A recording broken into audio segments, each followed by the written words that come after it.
Assalomu alaykum. YouTube'dan, Instagram'da, Telegram'da kuzatib turgan bog'bon akalarimiz, bugungi sanamiz 2025-yil 2-aprel sanasida mana gilosimiz 2 yoshlik ikkinchi barg mana gullab chiroyli bo'ldi.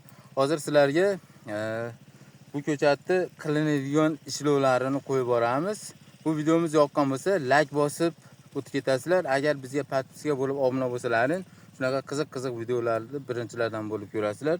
Hozir mana boshladik. Bu gilosimizni mana gullarini to'kib tashlaysizlar. Agar buni to'kmasalaring, bu yerdan o'sayotgan novdalarga xalaqit beradi va quvvatini oladi. Hozir bu 2 yoshlik mana ko'chatga bunday gullarni qo'yib hosil olish shart bas mana.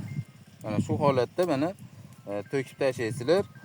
Hozir sizlarga yana bahorda ekilgan ko'chatlarda qilinadigan ishlovlarni ham qo'yib boramiz. Hozir kuzatib boringlar. Mana bu gilosimiz fevral oyida ekilgan. Mana taylardan mana kurteklardan mana shunaqa barglarni chiqaryapti. Hozirda sizlar bu chiqargan mana novdalarni mana olib tashlaysizlar. Tepasidan 2 dona, 3 donadan mana kurtek novdalarni qo'ysalaring, shuni bahorda abreskalarni qilib keyingi yilga mana tarbiyalasa bo'ladi va bu yerdan mana chiqargan pastki barglarni olib tashlaysizlar. Agar kimga ishonchli ko'chatlar kerak bo'lsa, kuzgi mavsumga ko'chatlarga zakaz olishni boshladik. Mana yangi kirgan urug'larimiz ham mana ishlovlarini boshlaganmiz. Bog' qilaman degan tanishga bu videomizni jo'natib qo'yinglar.